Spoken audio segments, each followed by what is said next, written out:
시청자 여러분 안녕하십니까. 오늘장 내일장 2부 순서 이어가겠습니다. 지금 막 장을 마쳤습니다. 오늘 우리 장 간단하게 정리를 하면요. 20포인트가 빠졌습니다. 1908선으로 종합지수가 마감이 됐네요. 한때는 25포인트 이상, 22.16포인트 하락한 것으로 최종 집계가 됐습니다. 1906포인트로 장을 마쳤습니다. 장 초반부터 계속 지지부진하게 하락장을 면치 못하던 우리 종합지수가 결국에는 한 요 정도 선에서 마감을 했습니다. 코스닥은 그래도 소폭 올랐습니다. 강보합을 보인 0.33포인트 상승한 505.65로 중소형주 위주의 장이 오늘도 여전히 진행됐다는 점을 지수에서 확실히 알 수 있습니다. 자, 오늘 시장에 대해서 먼저 김혜선 캐스터를 연결해서 들어보도록 하죠. 시황센터입니다. 글로벌 경기 부양책에 대한 관망 분위기가 지속되면서 코스피 지수가 하루 만에 약세로 돌아섰습니다. 오늘 소폭 약세로 출발한 지수는 외국인과 기관이 동반 매도하고 프로그램 매물까지 가세하면서 장중 한때는 1900선마저 내주기도 했는데요. 하지만 오후 들어서 매물량이 주춤하면서 낙폭을 좀 많이 줄였습니다. 오늘 코스피 마감 지수는요, 전거래일보다 1.15% 하락한 1906선에서 거래 마감했습니다. 외국인이 4일째 팔면서 1,000억 원 넘는 매물을 내놨고요. 오후 들어서는 기관과 프로그램 매물은 좀 주춤했습니다. 반면에 개인이 오늘장 4,000억 원 가까이 사주면서 시장을 지지하는 모습이었습니다. 이어서 코스닥 지수 확인해 보겠습니다. 코스닥 지수는 오늘장 보합권에서 등락하는 모습을 보였는데요. 하지만 막판에 재차 꼬리를 위로 올리면서 500선 굳히기를 보여줬습니다. 오늘 코스닥 마감 지수는요, 전거래일보다 0.07% 상승한 505선에서 거래 마감했고요. 장 초반 팔자를 외치던 기관이 장중 매수로 돌아서면서 장 막판에 강한 순매수가 들어왔는데요. 오늘장 기관이 2천억 원 정도 순매수 기록했습니다. 2천억 넘는 순매수를 기록했고요. 200억 넘는 순매수를 기록했고요. 외국인과 기관은 관망하면서 소폭 매도하다가 개인이 막판에 150억 정도 매도하는 모습이었습니다. 이어서 환율 흐름 살펴보도록 하겠습니다. 오늘 환율은 미국의 3차 양적 완화에 대한 기대가 약화되면서 소폭 상승 출발했는데요. 하지만 코스피가 낙폭을 좀 줄이면서 오후 들어서는 좁은 등락폭을 보였습니다. 오늘 마감 환율입니다. 전거래일보다 60전 상승한 1,134원에서 거래 마감했습니다. 이어서 코스피 시가총액 상위 종목 살펴보겠습니다. 삼성전자가 오늘장 약세를 보였죠. 1.22% 밀려나면서 121만 5천 원을 종가 기록했습니다. 반면에 현대자동차는 임금 협상 타결 소식에 장중 반등에 성공하면서 0.41% 강보합권으로 마감했는데요. 오늘 주당 1,000원씩 오르면서 24만 7천 원을 종가 기록했습니다. 반면에 기아차와 현대모비스는 1%대로 하락했고요. 오늘장 포스코 역시 2.39% 하락하면서 36만 7천 원을 종가 기록했습니다. 삼성생명도 1%가 넘는 하락세를 보이면서 96,300원을 종가 기록했습니다. 오늘장 은행 업종들도 좀 약세를 보였는데요. 신한지주가 2.71% 밀려나면서 35,750원을 종가 기록했고요. 한국전력도 1.21% 하락했습니다. 24,550원에 종가 기록했네요. 이어서 코스닥 시가총액 상위 종목 살펴보겠습니다. 셀트리온은 보합권에서 마감했네요. 오늘 3750원에 종가 기록했습니다. 다음도 0.18% 소폭 상승했고요. 파라다이스가 국내 시장의 성장과 중국 VIP 고객들의 방문으로 인해서 지속적인 실적 성장 기대와 또 계열사 통합 등으로 긍정적으로 작용하면서 오늘자 급등세를 보였습니다. 7.51% 오르면서 15,750원에 종가 기록했고요. 서울반도체 1.41% 하락 마감했습니다. SM도 4.47% 강세를 보였죠. 음원시장의 성장을 바탕으로 실적 기대감으로 오늘장 주당 2,400원씩 오르면서 56,100원에 종가 기록했습니다. CJENM도 1%대로 상승했고요. 인터플렉스와 리메이드도 강보합권에서 포스코 ICT 역시 1.9% 오르면서 6,980원에 종가 기록했습니다. 이어서 오늘의 특징 업종 및 테마 종목 살펴보도록 하겠습니다. 오늘 대부분의 업종은 하락했는데요. 삼성전자가 사흘 만에 숨고르기에 들어간 모습이었죠. 오늘 삼성전자를 포함해서 IT주가 전반적으로 약세를 보였습니다. 외국인과 기관이 동반 매도하면서 좀 하락세를 지속했는데요. 삼성전자 1.22% 밀려나면서 121만 5천 원에 종가 기록했고요. SK하이닉스가 1.17% 그리고 LG전자가 1%대로 LG디스플레이는 오늘장 2%대로 낙폭을 좀 키웠습니다. LG이노텍 역시 4%대로 급락세를 보이면서 89,900원에 종가 기록했네요. 증권주가 1분기 실적 부진 우려감과 지수 하락 여파로 인해서 오늘 장 좀 큰 폭으로 밀려났는데요. 현대증권과 우리투자증권은 외국인과 기관이 동반 매도하는 모습이었습니다. 오늘 장 현대증권은 3.49% 급락세를 보이면서 8,560원에 종가 기록했고요. 우리투자증권도 3%대로 하락했습니다. 대우증권이 2.61%, 동양증권이 2.02%, 삼성증권도 주당 700원씩 하락하면서 48,950원에 종가 기록했습니다. 조선주가 상선 시황 악화로 수주에 대한 어려움을 겪으면서 2분기 실적 부진으로 동반 하락했습니다. 오늘장 현대중공업은 좀 조정폭이 깊었는데요. 2.92% 하락하면서 23만 3천 원의 종가 기록했습니다. 삼성중공업도 기관이 1,000억 원 넘게 팔았고요. 대우조선해양은 기관을 통해서만 오늘장 3천억 원 정도의 매물이 쏟아졌는데요. 3.52% 하락하면서 24,650원에 현대미포조선은 4% 넘는 급락세를 보이면서 12만 2천 원의 종가 기록했습니다. 철강주가 외국인과 기관의 차익 실현 매물이 나오면서 줄줄이 하락세를 보였습니다. 오늘장 포스코는 2%가 넘게 급락세를 보였는데요. 포스코 주당 9,000원씩 밀려나면서 36만 7천 원의 종가 기록했고요. 현대제철이 2.45%, 대한제강은 4%대로 하락했습니다. 세아제강 역시 1.69% 밀려나면서 8만 7,500원의 종가 기록했습니다. 국제 유가가 하락하면서 정유화학주들도 하락세를 면치 못했습니다. 정유화학주 살펴보시면 오늘장 SK이노베이션이 좀 4%가 넘는 급락세를 보였죠. 16만 5,500원의 종가 기록했고요. S오일이 2.79%, 호남석유가 4%에 가까운 하락세, 그리고 KP케미칼도 2.85% 하락하면서 11,950원의 종가 기록했습니다. LG화학도 2% 가까운 하락세를 보였네요. 주당 6,000원씩 빠지면서 30만 500원의 종가 기록했습니다. 오늘 정치 테마주 중에서도 문재인 관련주들이 급격한 조정을 받았는데요. 최근 급등에 따른 차익 매물이 쏟아진 하루였습니다. 오늘장 우리들 제약은 하한가 기록하면서 2,490원에 거래 마감했고요. 우리들 생명과학은 12% 넘게, 그리고 바른손이 10.73%, 위노바 역시 하한가 기록하면서 3,190원에 종가 기록했습니다. 카카오스토리가 런칭 4개월 만에 가입자 수 2,500만 명을 넘어서는 등 인기몰이가 이어지면서 관련주들이 강세를 보였습니다. 오늘 KINX 상한가 기록했네요. 16,000원에 거래 마감했고요. 가비아가 7.57%, 다나리 5%대, 네오위즈 인터넷도 12%에 가까운 급등세를 보이면서 13,600원에 종가 기록했습니다. 지금까지 시황센터에서 김혜선이었습니다. 네, 시황센터를 연결해서 자세한 오늘 장 상황을 들어봤습니다. 이번엔 여의도를 연결해 봅니다.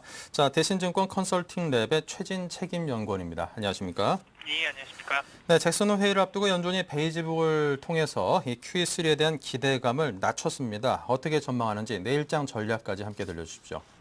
예, 현재 국내 증시 같은 경우에서는 일단 3일 연속 이어지고 있는 외국인의 차익 실현 매물에 의해서 좀 지수가 약세 흐름을 좀 이어가고 있는데요.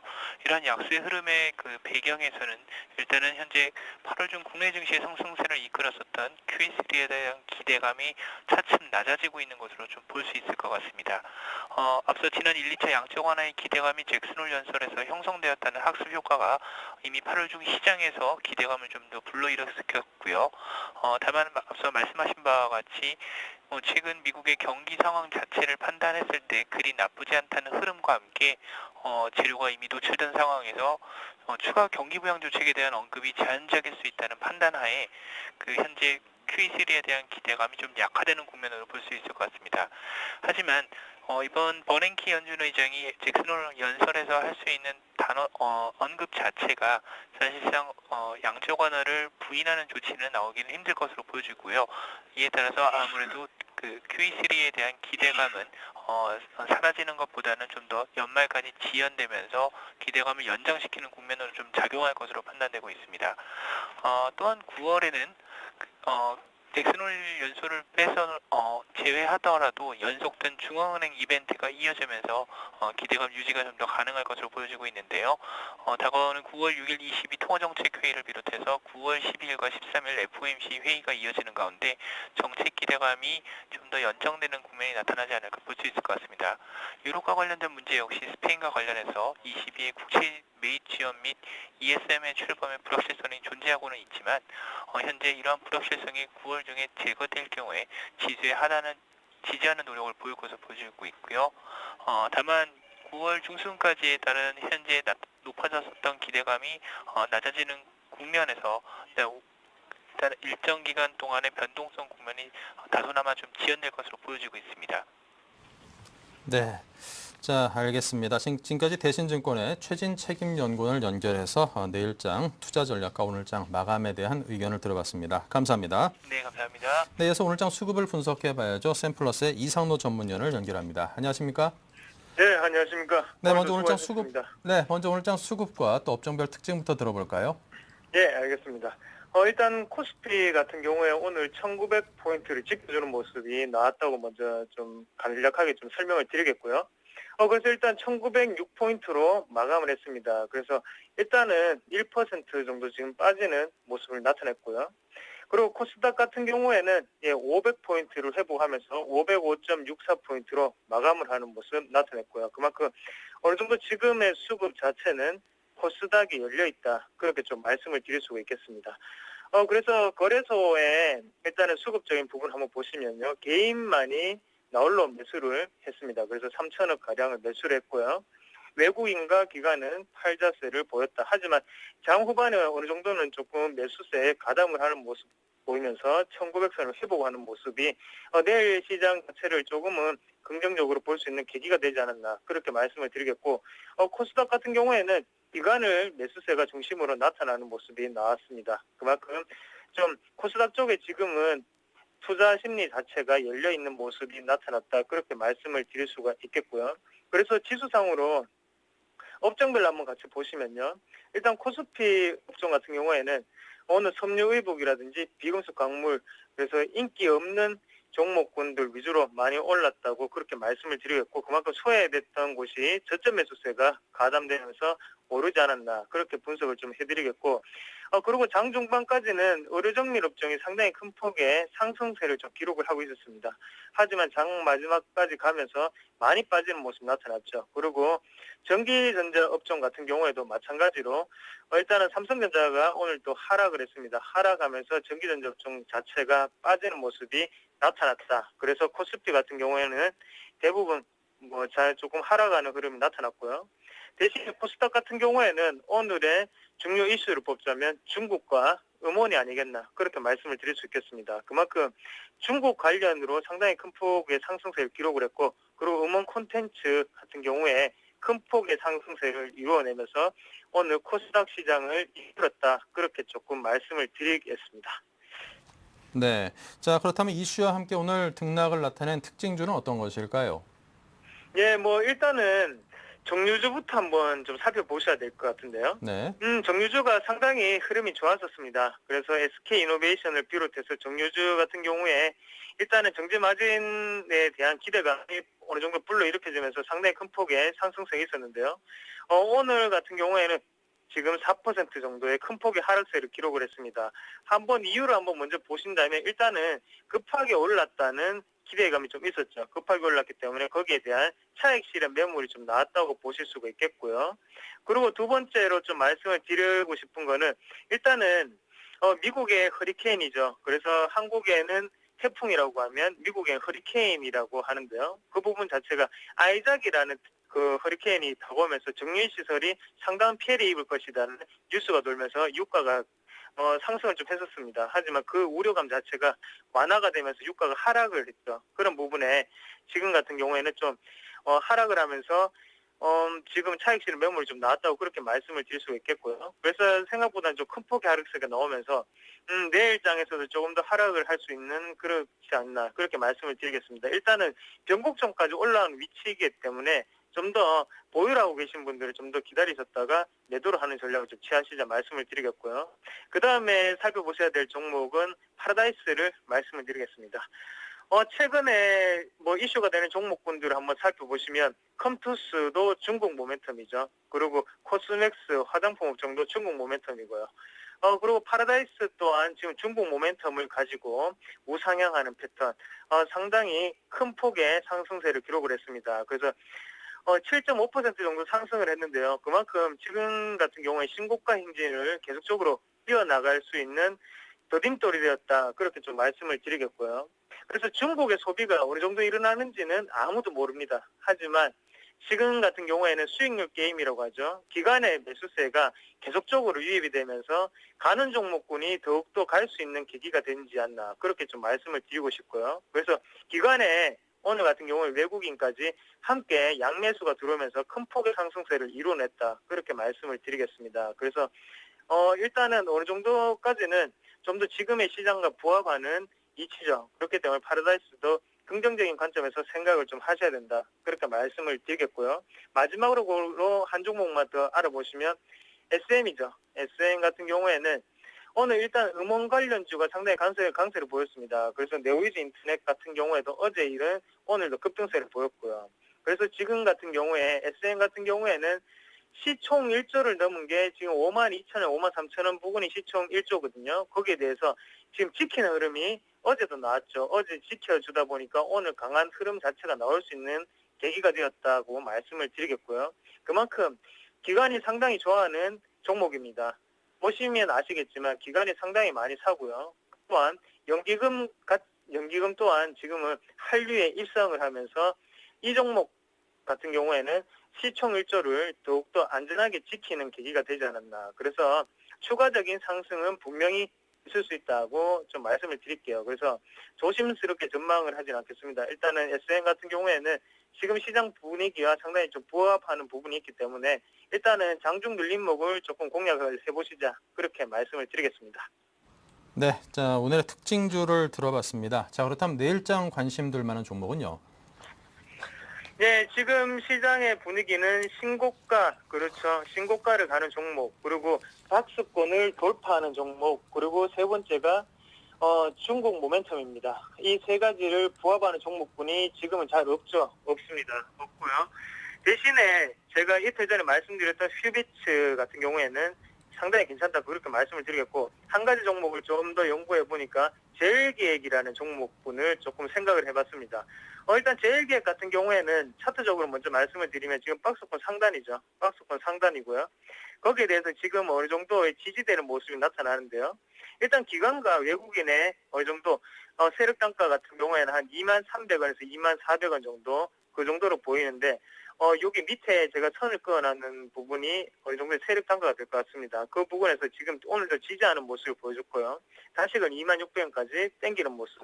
그래서 지금 같은 경우에는 SM 같은 경우에 일단은 배경을 조금 보셔야 될 것 같은데요. 삼성전자가 애플과의 법정 싸움에서 패소를 했죠. 패소를 하면서 일단 마케팅적인 부분을 좀 더 증가를 시켜야지 어느 정도 실적이 나지 않겠나. 그런 시장에 좀 전망이 있을 것 같고요. 그리고 저도 좀 그렇게 좀 생각하는 편이고 그리고 지금 같은 경우 2분기 실적이 좋습니다. 2분기 실적이 안 좋았지만 지금 다시 올라갈 수 있는 계기가 될 수 있는 거는 일단은 2분기의 실적이 바닥이지 않겠나. 그렇게 시장은 조금 받아들이는 것 같습니다. 그래서 수급적인 부분도 그렇고 일단은 하단 자체를 계속적으로 지지를 하고 난 다음에 상단으로 향해서 강하게 올라가는 흐름이기 때문에 이번에는 가능하지 않겠나라고 조심스럽게 한번 전망을 해보겠습니다.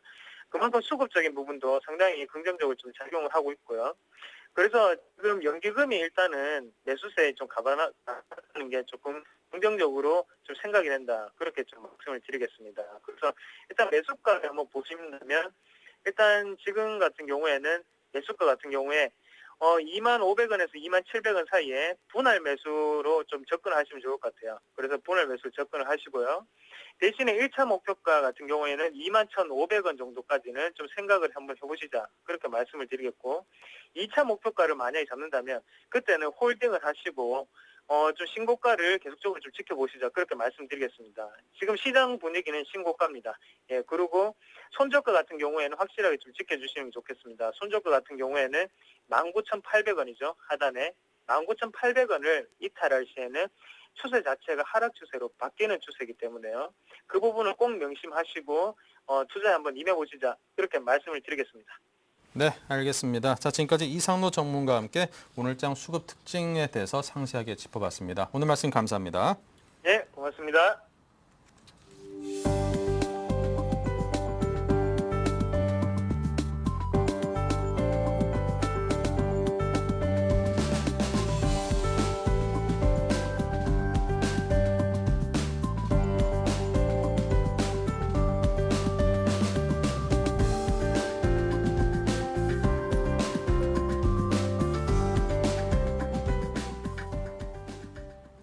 네, 이번 순서는 내일장 다이렉트 전략 시간입니다. 내일장에서 이길 수 있는 방법에 대해서 함께 고민하고 머리를 짜보겠습니다. 오늘 도움 말씀 주실 두 분은 라이징 스탁의 홍의진 팀장, 동양증권 도남지점에 계시는 김주선 대리 두 분을 모셨습니다. 어서 오십시오. 네, 반갑습니다.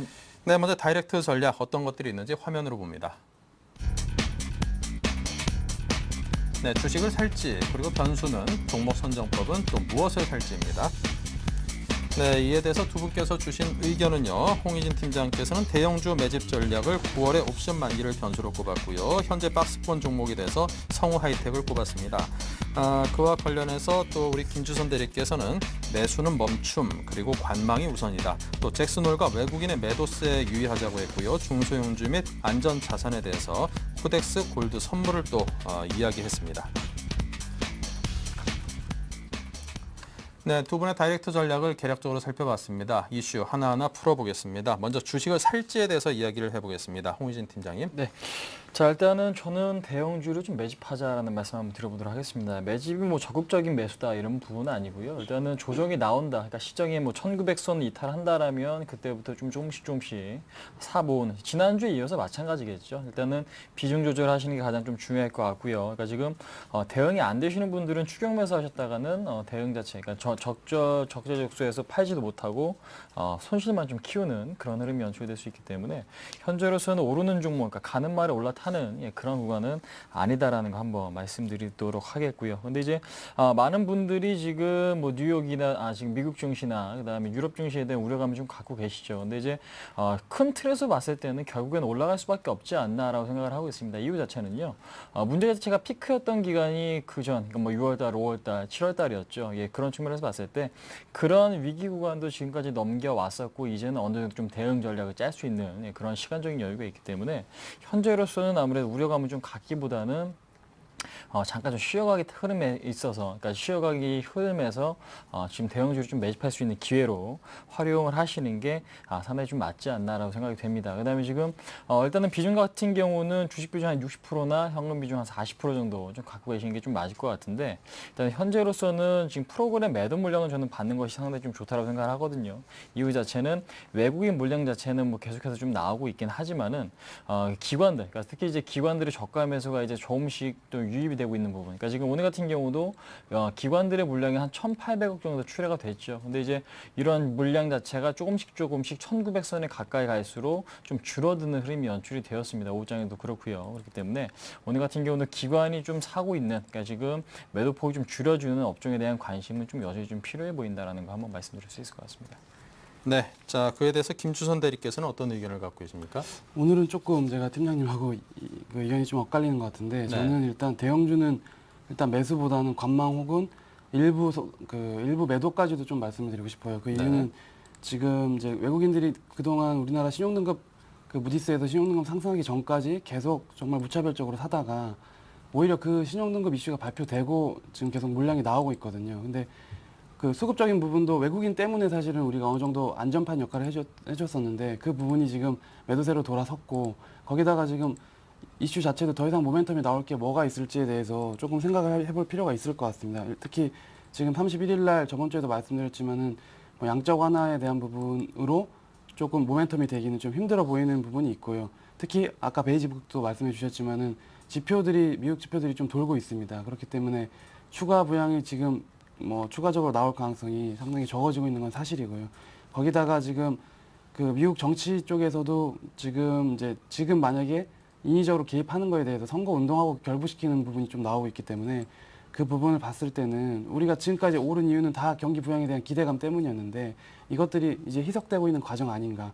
그리고 요 며칠 지수가 버텨준 것도 기금 쪽에서 12시 이후에 조금 매수세가 들어오면서 지수가 버텨준 부분이 있습니다. 그래서 기금은 통상 연속성이 있게 계속 사는 경우는 없기 때문에 뭐 기금을 믿고 계속 우리가 지수가 갈 거라고 생각하기에는 어려운 부분이 있습니다. 그래서 일단은 내일 11시죠. 내일 밤 11시에 열리는 버냉키 연설 부분에서 혹시나 기대감이 실망감으로 바뀔 수 있는 가능성, 그것에 대해서 유의를 한다면은 프로그램과 연계되어 있는 대형주는 일단은 조금 조심할 필요가 있지 않나라고 좀 말씀을 드리겠습니다. 네, 기금의 수급적인 면에 있어서 연속적인 어떤 순매수에 대해서는 조금 기대하기 힘든 부분도 있기 때문에 프로그램 매매와 관련된 종목들에 대해서 좀 유의하자 이런 의견을 첨언을 하셨습니다. 자, 이번엔 변수에 대해서 짚어보겠습니다. 홍희진 팀장께서는 어떤 변수를 눈여겨보십니까? 일단은 9월 중순 전까지 이벤트가 많죠. 이벤트가 많은데 그 이벤트가 반드시 주가가 빠질 수 있는 그런 기간이다라고 생각하지는 않습니다. 근데 이제 주의해야 될 부분은 뭐냐면은 최근에 프로그램 오늘 같은 경우도 그렇죠. 프로그램 매도가 한 4,500억 정도 출회가 됐는데 지수는 그에 따라 충격을 받았습니다. 이게 뭐냐면은 그동안에 많이 들어왔기 때문에 많이 빠져나간다면은 충격을 받을 수 있을 가능성이 높아진다는 얘기겠죠. 근데 이제 오늘 4,500억 물량이 나왔는데 시장의 충격은 제가 보는 관점에서 크지 않았다. 사실 오늘 같은 경우도 밑꼬리가 상당히 좀 길게 달려 있고요. 그다음에 저가에서 지금 기관들이나 개인들이 좀 받아주는 흐름이 좀 나타나고 있다는 부분이겠죠. 그래서 일단 규모 대비 뭐 시장의 충격은 그렇게 크지 않았다라는 거 지금 확인하실 수가 있을 것 같고 원달러 환율 자체도 일단은 뭐 큰 폭의 급등보다는 어느 정도 지금 제한적인 좀 상승이 좀 나옴으로써 지금 신용 리스크라든지 이런 부분이 아직까지 확대되는 흐름은 아니다라는 거 한번 말씀드릴 수가 있을 것 같아요. 근데 이제 9월 달 같은 경우는 뭐 FOMC 회의도 있고 옵션 만기도 있고 ECB 드라기 총재 연설도 예정이 돼 있습니다. 그것들이 다 9월 15일 전에 일어날 사건들이기 때문에 아무래도 그 전까지는 우려감도 있고 뭐 기대감도 있겠지만은 조심해야 될 구간인 건 확실하겠죠. 그래서 일단 순차익 잔고가 지금 오늘 한 4조 2천억 정도인데 아무래도 오늘 하루가 지난다면 4조 원대로 좀 떨어지겠죠. 그 이하가 좀 될 가능성이 높은데 물량은 여전히 좀 많습니다. 그래서 일단 옵션 만기 전까지는 그러한 물량을 좀 줄이고 넘어갈 가능성이 크다라는 거. 그러니까 물량을 줄인다면 아무래도 시장은 횡보 내지 하락을 좀 보일 가능성이 높겠죠. 그렇기 때문에 그러한 부분을 좀 생각을 하시면서 아까 제가 대형주 매집이라고 말씀드렸는데 그러한 부분, 그러니까 9월 초 정도까지는 조정을 생각하시면서 그러한 물량을 받는다라는 생각으로 좀 가시는 게 지금으로선 맞다라는 거 한번 말씀드려보도록 하겠고요. 일단은 현금 비중에 대한 부분을 말씀드렸기 때문에 시장 방향성도 좀 체크를 하시면서 대형주를 좀 매집해 나가는 관점. 그러니까 이 얘기는 뭐냐면요. 여기서 만약에 시장이 꺾인다면 코스닥 시장만 잘 갈 수는 없겠죠. 그렇기 때문에 시장이 다시 한번 오른다면은 그동안에 오르지 못했고 그다음에 프로그램 매수가 다시 한번 유입될 경우에는 올라갈 수 있는 대형주가 상당히 좀 유망한 시점이기 때문에 코스닥 시장에 대한 추격 매수는 절대로 하지 않으시는 게 특히 이제 급등했던 종목들에 대한 매수는 하지 않으시는 것이 맞다. 그러니까 지금 과거 사례에서도 그렇듯이 중소형주는 지수가 갈 때 더 가는 특성이 있죠. 근데 빠질 때는 더 빠지는 그런 흐름이 있기 때문에 무작정 지금 좋다고 따라가시는 건 상당히 좀 위험할 수 있다는 거 한번 말씀드릴 수 있을 것 같습니다. 네. 자, 조금 전에 김주선 대리께서는 기관의 어떤 움직임 등등을 변수로 들면서 그와 관련해서 대형주에 대해서 어느 정도 좀 팔자 의견에 대해서 또 약간 조심하자는 의견을 주셨군요. 그렇습니다. 그와 관련해서 말씀해 주십시오. 그 부분에 대해서 말씀드리면은, 그러니까 저 같은 경우는 항상 주식을 할 때는 지금 따라가는 매매, 그러니까 시청자분들께는 말씀니까 제가 뭐 장중에 매매할 때는 물론 추격 매수도 할 수는 있습니다. 근데 이제 많은 분들이 따라하시기에는 추격 매수 상당히 좀 어려울 수 있고 위험할 수가 있겠죠. 그렇기 때문에 물량 자체를 어느 정도 좀 모아가고 나서 그러한 것들이 오른다면 수익은 극대화될 수가 있고요. 근데 이제 반대로 따라가는 매매를 했다가는 오히려 상투에 좀 잡을 수도 있는 위험성이 있기 때문에 저 같은 경우는 하반기 주식시장을 상당히 좀 좋게 보는 관점에서 물량을 좀 모아가자는 마인드입니다. 그러니까 지금 많은 분들이 그러니까 지금 부양책에 대한 기대감이 있죠. 부양책이라는 것은 경기가 좋지 않을 때 지금 쓰는 것이 이제 부양책인데 미국 같은 경우는 뭐 GDP 같은 경우도 1.7% 예상 수준에서 좀 나와 주었고 그다음에 실업률 문제도 아직까지는 우려할 만한 수준은 아닌 부분 그다음에 주택 지표 자체도 상당히 좀 개선세를 좀 보이고 있습니다. 그러니까 우려할 만큼 크게 그러니까 지금 부양책을 쓸 만큼 악화된 부분은 아니기 때문에 현재로서 뭐 미국 쪽에서 대한 뭐 지금 그 부양책이 나온다는 것 자체가 상당히 좀 무의미할 수가 있겠죠. 그래서 일단 미국 쪽에 대한 포커스를 맞추시는 것보다는 일단은 지금 그 유럽 쪽, 그러니까 특히 유럽 쪽에 대해서 이 유럽 쪽에 대한 문제가 좀 심각해지는지 그 부분을 좀 체크를 하시면 될 것 같은데 현재로서도 그 가능성 자체가 상당히 좀 낮지 않나. 왜냐면은 메르켈 총리도 지금 뭐 중국 방문을 했다고 하고요. 그러니까 그런 부분 자체도 지금 오히려 그러니까 지금 위기를 악화시키는 요인보다는 해결해 나갈 수 있다라는 좀 기대감을 갖게끔 만드는 요인들이기 때문에 현재로서는 좀 기대감을 갖고 대응을 하시는 게 맞다. 근데 이제 현재로선 지수가 좀 추가적으로 떨어질 수 있다라는 부분을 좀 대응을 해놓고 대응만 하신다면은 지금 오히려 좀 저가에 좀 담는 전략이 좀 맞는 전략이 아닌가 한번 말씀드릴 수 있을 것 같습니다. 네, 알겠습니다. 자, 이와 관련해서 또 김주선 대리께서는 어떤 변수를 신경 쓰고 계십니까? 네, 일단 주요 이제 우리나라 지수가 한 레벨업이 한 번 더 되기 위해서는 뭔가 여기서 이제 좀 강한 모멘텀이 나와줘야 되는데 차트상으로도 지금 아까는 뭐 여러 가지 제가 항상 말씀드린 이벤트에 대해서 말씀드렸는데 미국 지수나 유럽 지수 또한 지금 추가적으로 상승을 여기서 더 하려면 더 강력한 모멘텀이 나와줘야 되거든요. 근데 차트를 잠깐 보여드리면은 사실 저는 차트 매매를 많이 하는 편은 아니지만은 요즘에는 뭐 제가 이제 이벤트에 대한 부분은 계속 짚어드리고 있기 때문에 같은 얘기를 반복하기보다는 좀 차트도 한번 보여드리고 싶어서 보여드리면은 보시면 다우 같은 경우도 단기 이평선이 장기 이평선을 뚫고 지금 내려가는 모습이 나오고 있습니다. 그래서 추세가 조금 망가지는 모습이 나오고 있고 그리고 제가 이제 유럽은 독일하고 프랑스를 항상 확인을 하는데 특히 독일 지수를 한번 보여드리면은 독일 지수 또한 뭐 단기 이평선이 조금 손상되는 모습이 나오고 있습니다. 그래서 일단은 그 미국하고 어쨌든 간에 지금 최근에 우리가 올라왔던 이유를 되짚어 보면은 마리오 드라기 총리 한마디였죠. 이제 유로존에 대해서 굉장히 강한 이제 사수 발언을 하면서 외국인들 프로그램과 함께 외국인 매수가 거의 한 달 동안 계속됐었는데 아까도 말씀드렸지만 이 부분이 어쨌든 매도로 돌아선 건 사실이고 그리고 펀드는 10일째 그 순 매도가 나오다가 오늘 처음으로 좀 순 유입이 되긴 했습니다. 하지만 그 수준이 굉장히 미약하고 또 1900 정도 떨어지니까 조금씩 이제 잠잠해지는 모습은 보였지만은 반대로 생각하면은 여기서 또 30포인트에서 40포인트 정도 상승만 해도 굉장히 환매 물량이 많기 때문에 수급적인 부분이 엉켜 있고 거기다가 해외 시장이 추가 상승할 모멘텀이 굉장히 쉽지가 않다.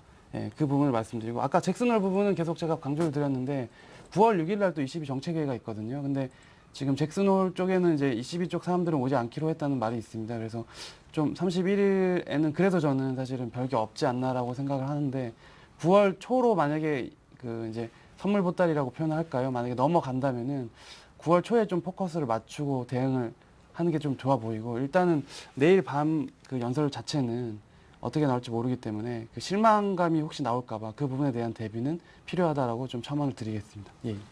네. 자, 잭슨홀 연설 등등 관련해서 별다른 기대감을 좀 갖지 말자라는 그런 의견을 주셨습니다. 어제였던가 SK증권 쪽에서는 또 강하게 이번에 반드시 나올 거다라는 그런 의견을 주셨는데 전문가들의 의견이 워낙 갈리는 부분이니만큼 여러분께서도 어느 한쪽에 무게를 잘 생각하셔서 실으시기 바랍니다. 자, 다음에 종목 선정법에 대해서 듣겠습니다. 홍희진 팀장님. 네, 일단은 시장은 뭐 지금 단기적인 매매 수급이겠죠. 아무래도 지금 박스권 매매, 그러니까 지금 박스권은 뭐 뚫어내느냐 아니면 다시 한번 좀 회귀를 하느냐 그 부분이 상당히 중요할 것 같고, 그다음에 신고가를 내고 있는 종목들은 계속해서 올라갑니다. 그러니까 지금 아무래도 지금 뭐 그 매수가 계속 유입되는 게 그러니까 모멘텀이 있는 종목들만 매수가 좀 유입되고 있기 때문에 현재로서는 일단은 수급 상태가 상당히 좀 중요하다라는 거 한번 말씀드릴게요. 근데 이제 이런 수급 상태가 언제 뒤바뀔지 모른다라는 리스크가 있죠. 분명히 있습니다. 그러니까 우리나라 시장 자체도 어느 순간 갑자기 7월 달 들어서 급반등이 나온 것처럼 이 종목들도 그런 흐름이 나올 가능성이 높겠죠. 그러니까 지금 경험적으로 봤을 땐 그런 흐름이 그러니까 지금 고점이다라는 고점 징후를 보이는 경우가 최근에는 많지 않더라고요. 그러니까 지금 어느 정도 예전에 그러니까 지금 매매 패턴을 갖고 지금 시장에서는 대응하시는 것보다는 어느 정도 지금 어느 정도 리스크를 먼저 조금 대응을 하시는 전략이 좀 맞다. 그러니까 좋을 때 리스크에 대한 대응 전략을 좀 짜시는 게 좀 맞다라고 좀 말씀드릴 수가 있을 것 같은데, 자 일단은 지금 박스권 종목에 대한 관심을 좀 말씀드리겠습니다. 박스권 상단 돌파 시 주가 급등할 수 있다라는 부분 당연히 좀 알고 계실 것 같고요. 그다음 박스권 하단 지지가 되는 종목들에 대한 매매도 가능하겠죠. 근데 이제 최근에는 일단 페이크가 좀 나오네요. 그러니까 지금 박스권 이탈했다가 그런 부분을 다음날 강하게 치고 올리거나 해서 다시 한번 좀 좋은 흐름을 보여주는 경우도 있고, 근데 이제 고점 부분에 대해서 거래 감소 조정 종목을 포착. 이 얘기는 뭐냐면은 박스권 돌파하기 전에 한 번쯤은 쉬어가기 흐름이 나타나는 종목들이 있습니다. 그러니까 대표적으로 봤을 때는 지금 보시면 GS 리테일이라고 하는 종목을 간단하게 좀 말씀드려보도록 하겠습니다. 그러니까 지금 보시면은 GS 리테일 같은 경우는 그동안에 박스권 흐름이 연출이 됐었습니다. 그러니까 차트 흐름 보시면서 간단히 좀 말씀드릴게요. 보시면은 상당히 좀 긴 박스권을 지나왔어요. 그러다가 지금 얼마 전에 주가가 한 차례 급등을 보이다가 요 구간이죠. 요 구간에서는 서서히 거래가 감소가 되고 W자 패턴이 완성이 되다가 서서히 주가가 오르면서 박스권을 돌파하면서 오늘은 3% 이상 급등이 좀 나타났죠. 이 얘기는 이 종목은 전형적인 박스권 매매를 하시는 분들은 충분히 대응이 가능한 종목이다라고 좀 말씀드리겠습니다. 그러니까 박스권을 뚫어내자마자 주가는 31,000원까지 급등이 나왔죠. 10% 이상 급등이 좀 나왔다는 부분. 그러니까 지금 주목을 해보시면 조정 시에 지금 거래량이 감소하는 종목들. 그러니까 지금 7월 말쯤에 한 번쯤 돌파하나 싶더니 다시 한번 밀리면서 조정을 받다가 결국에는 뚫어내는 흐름이 연출이 됐습니다. 그러니까 이 종목은 모멘텀이 있죠. 아무래도 실적 개선에 대한 부분, 그 다음에 지금 보시면 외국인의 지금 매집, 그러니까 이런 부분이 좀 될 수 있을 것 같은데 비슷한 종목으로 뭐 제일기획도 한번 말씀드릴 수 있을 것 같고요. 그러니까 지금 보시면은 제일기획 같은 경우도 큰 틀에서 보면은 고점이 일정하죠. 21,500원으로 잡혀 있습니다. 근데 이제 여기만 뚫어낸다면은 주가는 한 단계 업그레이드가 충분히 좀 가능하겠죠. 그러니까 오늘 같은 경우도 조정이 컸지만은 거래량 자체가 크지 않고 그렇게 거래량 자체가 크지 않은 상태에서 시장 대비 상당히 좀 강했던 종목이기도 하고요. 그다음에 현대그린푸드도 마찬가지 흐름이 좀 나타나고 있습니다. 그러니까 지금 대형주 중에서 고점에 대한 돌파 시도 흐름이 상당히 좀 많이 나오고 있는데 현대그린푸드 같은 경우는 이미 그 라인을 뚫어버리면서 물량 소화를 하고 있죠. 이 종목도 역시 마찬가지고 제가 지난주에 추천드렸던 고려아연 같은 경우도 박스권 돌파를 기대하고 들어갔던 그런 맥락이고요. 그다음에 마찬가지로 지금 세방전지라고 하는 종목도 있는데요. 세방전지 같은 경우도 5만 원에 대한 지금 돌파가 일어난다면은 주가는 한 단계 업그레이드가 되겠죠. 근데 이제 작년과 올해 그다음에 고점에 대한 돌파 시도가 계속해서 지금 나오고 있는 시점에서 결국엔 뚫어낼 수 있지 않을까라고 생각이 됩니다. 그래서 일단 박스권 상단에 지금 위치를 하고 있는 종목들의 관심은 상당히 좀 필요해 보이고 그 안에서도 시장이 빠지는데 많이 빠지지 않는 종목들, 제가 지금 좀 전에 말씀드렸던 그러한 종목들에 대한 관심은 상당히 좀 필요해 보인다라는 거 한번 말씀드릴 수 있을 것 같습니다. 네, 자 이렇게 해서 종목 선정법을 종목들을 예를 들어가면서 설명을 들어봤고요. 자 계속해서 또 종목 선정법에 대해서 김주선 대리께 들어보겠습니다. 예, 지금 저는 이제 저저번 주인가요? 수급을 가지고 대형주하고 중형주, 소형주 해서 말씀을 드린 적이 있는데 지금 요거를 한 번 더 체크를 이제 2주가 지났는데 해드리면서 말씀드리고 싶어요. 지금 제가 그때 말씀드린 게 코스피 지수 전체적인 수급과 그 다음에 대형주, 중형주, 소형주로 나눠서 수급이 어떻게 움직이는지 말씀을 드린 적이 있습니다. 그래서 그 부분을 가지고 이제 계속 같은 맥락으로 말씀드리고 있는데 제가 방금까지 이제 시장을 바라보는 눈은 대형주는 조금 관망 혹은 좀 피해 있자라고 말씀을 드렸습니다. 그 이유에 대해서 말씀을 드리면은 지금 코스피 지수야 외국인들이 3일 연속 매도세가 나오는 부분, 뭐 숫자를 굳이 보시기보다는 색깔만 보시면 뭐 파란색이 매도, 빨간색이 매수라고 보시면 되실 것 같고요. 보시면 대형주를 이제 비교를 해보겠습니다. 대형주 보시면은 뭐 코스피 지수는 대형주에 같이 움직이는 경우가 당연히 많으니까 뭐 대형주하고 똑같은 모습, 코스피하고 같은 모습이 나오는데 뭐 기간은 연속성이 없는 상황이고요. 지금 최근에 이제 기금 쪽, 오른쪽에 보시면 기금이 있습니다. 기금이 이제 꾸준히 한 4, 5일 정도, 특히 어제하고 오늘 꽤 많이 샀죠. 2천억, 1,000억 샀는데 이 정도 매수를 해주고 있고 뭐 외국인은 3일째 매도, 기간은 뭐 아직 연속성 없습니다. 그럼 중형주로 한번 가보겠습니다. 중형주를 보시면은 뭐 지금 외국인들이 매도폭이 좀 줄어들고 있고 기관들은 꾸준히 계속 사고 있는 모습이 나오고 있습니다.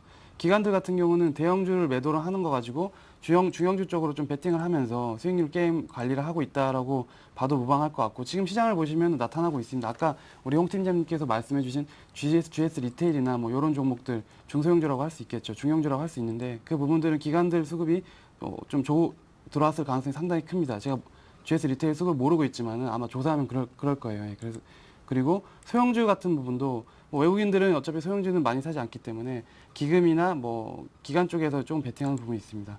결론은 일단 지금 당분간은 대형주 쪽에서 외국인 매도세로 전환이 충분히 있었기 때문에 기관들이 이제 주로 공략하고 있는 중형주를 공략해야지 일단은 수익률 게임에서 좀 유리할 수 있을 것 같고 그 부분이 자신이 없으시다면 아예 안전자산 쪽으로 좀 피신을 할 수 있는 방법이 있습니다. 예전부터 ETF에 대한 말씀을 제가 몇 번 드린 적이 있는데 사실은 제가 이제 작은 종목들 혹은 이제 그 종목을 구체적으로 소개를 드리다 보니까 그 부분을 말씀을 많이 못 드렸는데 이따가 종목 선정 시간에 ETF 중에서 제가 그 금에 관한 ETF를 하나 가지고 나왔거든요. 그래서 네. 그 부분을 설명드리면서 또 추가적으로 또 설명을 드리도록 하겠습니다. 예. 네, 자 오늘 금에 관한 또 관련된 상품을 준비를 하셨다니까요. 또 여러분께서 귀 기울이시고 또 들어보셔야겠습니다. 자, 그럼 이제 그 종목에 관한 이야기를 듣기 전에 먼저 홍희진 팀장께 먼저 종목에 대한 이야기를 들어보죠.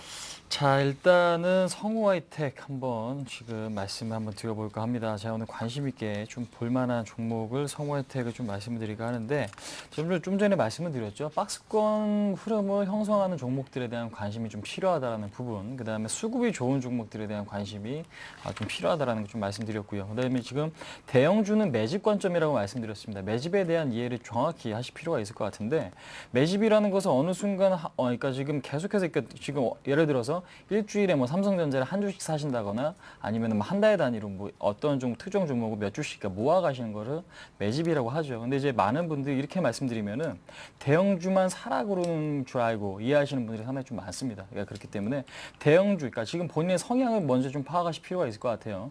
단기적으로는 지금 수급이 몰리고 있는 중소형주에 대한 매매는 상당히 좀 맞을 거고요. 대형주는 매집 관점으로 좀 말씀을 드리고 그것이 아마 9월 중순 이후에 튀어오를 수 있을 가능성을 보고 지금은 좀 접근하는 건데, 자 오늘 같은 경우는 성우하이텍에 대한 부분을 좀 한번 말씀드려볼까 합니다. 그러니까 성우하이텍 같은 경우는 다들 알고 계시죠? 그러니까 지금 현대기아차의 바디 부분을 좀 담당을 하고 있고 범퍼 부분을 좀 담당을 하고 있는데 그런 부분 자체는 뭐냐? 그러니까 지금 오늘 같은 경우는 뭐 지금 현대차가 상당히 좀 견고하게 시장 대비 좀 강한 흐름이 나타나주고 있습니다. 최근에 현대차 파업 얘기가 나오고 있긴 하지만은 추가적인 하락이 상당히 좀 제한이 되고 있죠. 현대차 같은 경우는 21선 지금 보시면 121선, 61선 모든 이평선이 좀 수렴하는 흐름이 좀 나타나고 있습니다. 이 얘기는 뭐냐? 저점을 깨지 않는다는 부분이고요. 기관의 매수도 최근에는 다시 한번 유입이 되고 있네요. 그러니까 외국인 같은 경우는 계속해서 지금 사주는 흐름이고 기관 같은 경우도 수급이 안 좋아지다가 최근 들어서 다시 한번 좀 매수에 가담을 해주고 있는 상황이기 때문에 시장이 갈 때는 반드시 좀 가줄 만한 그런 종목이다라는 거 말씀드릴게요. 그래서 일단은 마찬가지로 지금 현대차가 살아 있다면 성우하이텍 같은 자동차 부품주의 탄력은 조금 더 개선이 될 수밖에 없다라는 거 한번 말씀을 드려보도록 하겠습니다. 그다음에 최근에 매출처 다각화를 하기 위한 상당히 좀 노력을 하고 있는데 WMU, 그러니까 지금 폭스바겐 지금 담당하는 그 회사도 인수를 했고요. 그다음에 GM과도 지금 접촉 중이기 때문에 이제 그런 부분 자체 상당히 좀 긍정적으로 좀 바라보시기 바라겠고, 그다음에 무엇보다 수급 상황, 최근에 기관의 매수가 상당히 좀 많이 들어왔습니다. 지금 보시면요, 8월 16일 날 17일 날 이틀 동안 60만 주 매수를 했네요. 60만 주 매수를 하면서 거래량이 큰 폭으로 증가를 했습니다. 근데 이제 그 큰 폭으로 거래됐던 부분이 지금 거래량이 증가되는 매도가 없이 옆으로 좀 기고만 있죠. 이 얘기는 뭐냐? 시장 분위기가 좋아질 때만은 기다리고 있는 캔들 모양이겠죠. 기관의 매도가 더 이상 나오지 않고 오히려 오늘 같은 경우도 매수가 유입됐고요. 외국인 같은 경우는 이탈이 나오기는 하지만 물량 자체가 크지는 않습니다. 그러니까 거래량이 증가되면서 흐름이 나빠져야 되는데 현재로서는 그런 흐름이 아니기 때문에 이 종목 같은 경우는 시장이 좋아지기만을 기다리고 있는 종목이다라고 말씀드리겠습니다. 그래서 일단 오늘 종가에 좀 매수를 해보시고요. 1차적인 목표가는 16,000원, 손절가는 종가상에 13,200원이 이탈됐을 경우에는 일단 매도하시는 전략이 좀 맞을 것 같은데, 최근에는 자동차 부품주들이 상당히 좀 탄력 있게 움직여주고 있는 거 확인이 되시죠? 세방전지나 아트라스 BX라든지 그다음에 뭐 성우하이텍, 그다음에 SL 어제 같은 경우 좀 급등이 나왔고요. 현대위아 같은 경우도 상당히 좀 좋은 흐름이 나오고 있는 걸 봤을 때 기관의 수급이 좀 더 개선이 되고 있다. 그러니까 기관의 수급이 개선된다라는 것은 시장의 주도 업종으로 역할을 할 수 있기 때문에 현재로서는 수급이 좋은 성우하이텍 관심 있게 좀 보자라는 거 한번 말씀드릴 수 있을 것 같습니다. 네, 자 이렇게 오늘 자동차 관련해서 양호한 흐름을 보이고 있는 성우하이텍에 대해서 먼저 홍희진 팀장께서 종목에 관한 이야기를 해주셨습니다. 참고하시고요. 자, 오늘 김수선 대리께서는 금과 관련된 상품을 준비하셨다고요? 예, 일단 뭐 제가 2주 연속 코스닥 종목을 말씀드렸는데 네. 뭐 사실 지금 또 이제 코스닥 쪽에 계속 좀 열풍이 되고 있지만 코스피랑 어느 정도 키 맞추기가 좀 이루어졌다고 생각하기 때문에 추가적으로는 사실 조금 저는 관망을 좀 말씀드리고 싶고요. 그래서 이제 말씀드리는 게 골드입니다. 코덱스 골드라고 ETF인데 쉽게 말해서 그 미국에서 거래되는 금 가격하고 연동돼서 움직인다고 보시면 되실 것 같고요. 지금 9월 6일 날 양적완화 이제 유럽에서 이제 돈을 쉽게 말해서 푸는 과정이 지금 남아 있습니다. 그래서 사실 뭐 31일 날 기대하는 것도 그런 거고, 그래서 지금 만약에 그 부분이 금이 두 가지 측면이 있습니다. 아예 자산 가격 전체가 오르면서 가격이 오르는 경우도 있고, 이제 위험 자산 회피 전략으로 안전 자산 쪽으로 수요가 증가되면서 올라가는 부분이 있습니다. 그리고 최근에 뭐 인플레이션 얘기들이 뭐 물가 상승 이런 부분이 많이 나왔었는데 그 부분에 대해서 해지할 때도 뭐 유가에 대한 해지할 때도 금을 사용하는 경우가 있고요. 하기 때문에 그건 말씀드리되 뭐 일단 코덱스 골드 같은 경우는 그 우리 주식하고 다르게 굉장히 오름폭이 굉장히 작습니다. 움직임이. 그렇기 때문에 좀 장기적인 관점에서 좀 지켜봐 주셨으면 하는 바람이고 일단 매수가를 정해드리면 12,750원 이하기 때문에 이 정도 가격에서는 추가적으로 큰 폭의 하락은 없을 거라고 보고 있고 뭐 13,000원까지는 솔직히 일주일까지는 모르겠는데 이미 이게 움직임이 작기 때문에 좀 꾸준히 계속 이제 꾸준히 안전한 투자를 하시는 분들께는 굉장히 좋은 투자처가 될 수 있을 것이다라고 말씀드리고 손절가는 12,600원을 말씀드리고 마지막으로 코덱스 골드 말고 코덱스 콩이라는 것도 있습니다. 그래서 농작물 요즘에 뭐 가뭄이나 혹은 해외 쪽에서는 가뭄, 우리는 뭐 장마가 될 수도 있겠고 그런 부분도 같이 연계해서 여러 가지 투자 방법이 있다는 거를 이 기회에 한번 소개를 드리도록 하겠습니다. 예. 네, 코덱스 골드와 함께 또 요즘 농작물 관련해서 코덱스 콩도 있다는 정보를 함께 드렸으니까 여러분께서 꼭 한번 찾아보시기 바랍니다. 자, 지난주 추천 종목에 대한 AS 해보죠. 지난주도 제가 원인 머티리얼즈 한번 말씀을 드리겠습니다. 원인 머티리얼즈 말씀드렸는데 아무래도 조금 생각보다 탄력이 강한 것 같지는 않습니다. 그러니까 지금 아무래도 휴대폰 부품주가 상당히 좀 좋은 흐름이 좀 나타나고 있고요. 근데 그 이외의 IT 업종은 상당히 좀 지지부진하죠. 그 다음에 카지노라든지 화장품, 그 다음에 게임 관련주 말고는 코스닥 시장에서도 일단은 뭐 그렇게 눈에 띄는 종목 없는 것 같습니다. 하나 있네요. 지금 의료기기, 그러니까 오스미 임플란트나 슈비치 같은 그런 종목들이 좀 예를 들어드릴 수가 있는데 아무래도 좀 소외된 흐름이 좀 연출이 되고 있습니다. 차트를 보시면서 간단히 좀 말씀드리면은 일단은 매수 가격은 왔는데 일단은 목표로 생각했던 가격에는 한참 좀 못 미치네요. 근데 이제 지금 거래량이 상당히 좀 많이 줄어들면서 지금 옆으로 좀 기고 있죠. 그러니까 종목 자체가 좀 나쁘진 않지만은 매수세가 많지는 않다. 그러니까 지금 1차적으로 지금 매수가 들어오고 있는 종목들만 좀 올라가고 있기 때문에 그 부분에서 좀 소외가 되고 있다는 부분입니다. 근데 이제 매수가가 좋았기 때문에 현재로서는 손절가 32,000원만 이탈하지 않는다면 그냥 43,000원까지는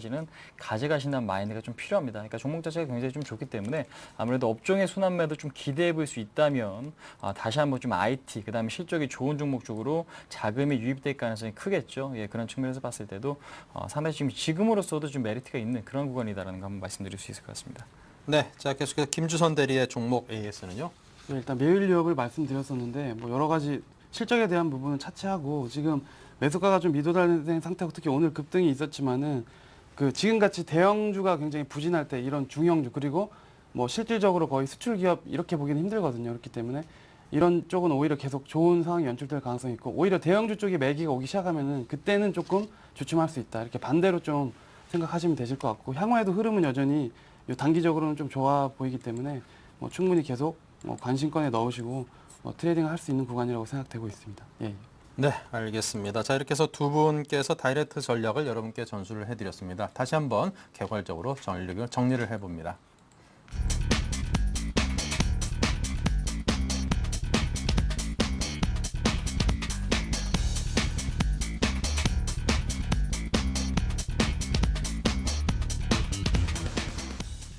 네, 두 분께서 여러분께 드린 말씀들 잘 눈여겨 귀담아 들으시기 바랍니다. 지금까지 홍희진, 김주선 두 분의 전문가와 함께했습니다. 감사합니다. 네, 수고하셨습니다. 수고하셨습니다. 네. 자, 오늘 저희가 준비한 내용은 여기까지고요. 정보 하나 드리자면요. 9월 1일 청개구리 사단 샘플러스 양순모 전문위원회 강연회가 준비가 되어 있습니다. 2012년 하반기 시장을 이길 전략을 공개하니까 많은 관심 가져주시고요. 자, 9월 1일 토요일 오후 2시부터 5시까지 준비가 되어 있습니다. 여의도역 3번 출구 하나손해보험 빌딩 2층의 강연장에서 무료로 준비가 되어 있으니까요. 부담 없이 많은 발길들 주시기 바랍니다. 자, 오늘 장, 내일 장 여기서 인사드립니다. 다음 시간에 뵙습니다.